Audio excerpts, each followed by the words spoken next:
घर की ओर बढ़ी चली जा रही थी और तभी उसे एहसास हुआ कि सामने की तरफ से कोई परछाई बढ़ती हुई उसकी तरफ आ रही है। हे भगवान, ये कौन आ रहा है सामने से? एक तो आज कैब खराब होने की वजह से पहले ही रात के 2 बज गए हैं और इन कुत्तों के रोने की आवाज से मेरे तो पैर कंपा रहे हैं। ऊपर से इतनी रात को गली में ये कौन खड़ा हुआ है? मिस्टी अभी सोच ही रही थी कि सामने से आती परछाई ठीक उसके सामने आकर रुक गई। मिस्टी ने अंधेरे में गौर से देखने की कोशिश की तो उसे अपने सामने एक औरत खड़ी हुई दिखाई दी, जिसने अपने चेहरे पर सफेद रंग का मास्क लगा रखा था और उसका मास्क खून से भीगा हुआ था। मिस्टी, कौन है? मेरा नाम कैसे जानती हो तुम? मिस्टी, क्या मैं सुंदर हूँ? ये कैसा सवाल है? हाँ बिल्कुल, तुम बहुत सुंदर हो। क्या कहा? मैं सुंदर हूँ? ये देखो मेरा चेहरा, अब बोल, क्या मैं सुंदर हूँ? जैसे ही उस औरत ने अपना खून से सना मास्क हटाया, उसके चेहरे की हालत देखकर मिस्टी की रगों में मानो कि खून जमने लगा। उस औरत का चेहरा होठों के पास से जबड़े तक फटा हुआ था। ऐसा लग रहा था कि किसी ने छुरे से उसके चेहरे के 2 टुकड़े कर दिए हैं। उसका भयानक चेहरा देखकर मिस्टी के मुंह से एक जोरदार चीख निकल गई।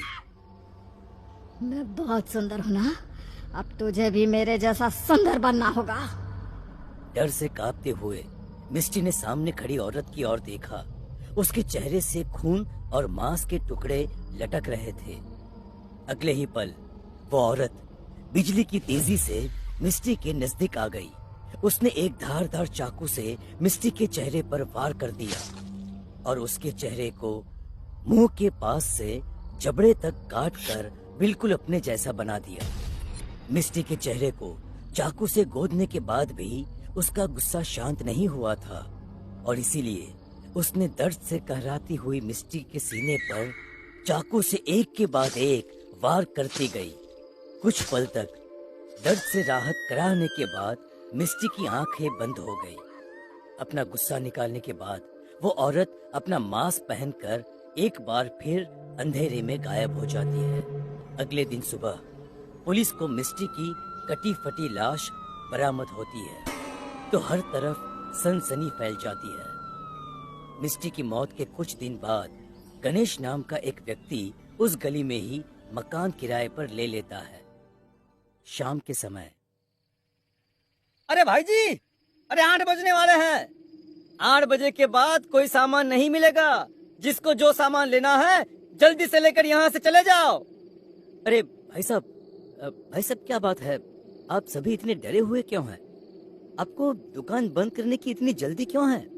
अरे भाई जी, लगता है मोहल्ले में नए नए आए हैं आप। आपको शायद पता नहीं है, आजकल यहाँ अंधेरे में कोई चुड़ैल घूम रही है। अरे अभी कुछ दिन पहले ही उस चुड़ैल ने एक लड़की की बेदर्दी से हत्या कर दी है। अरे भाई साहब, चुड़ैल जैसा कुछ नहीं होता। भाई साहब, ये सारी मनगढ़ंत बातें हैं।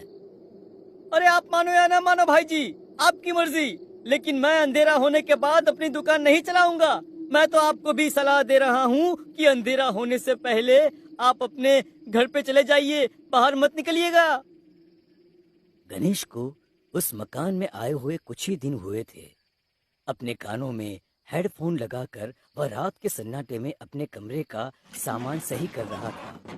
आधी रात के समय अचानक ही उसने महसूस किया कि गली से कोई दौड़ते हुए उसके कमरे की खिड़की के पास होकर गुजर रहा है।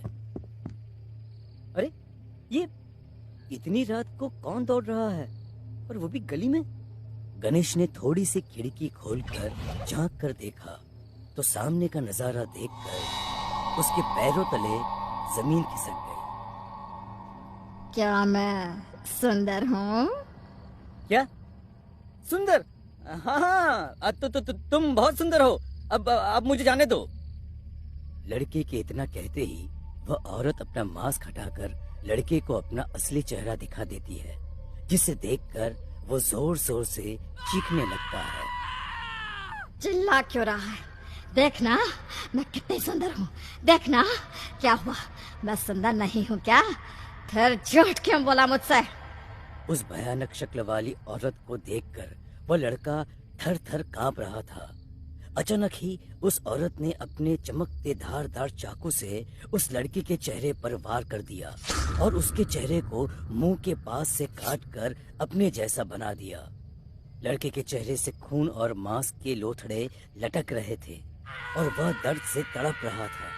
कुछ ही पलों में लड़का बेहोश हो गया और वो चुड़ैल अपना मास्क पहनकर अंधेरे में गायब हो गई।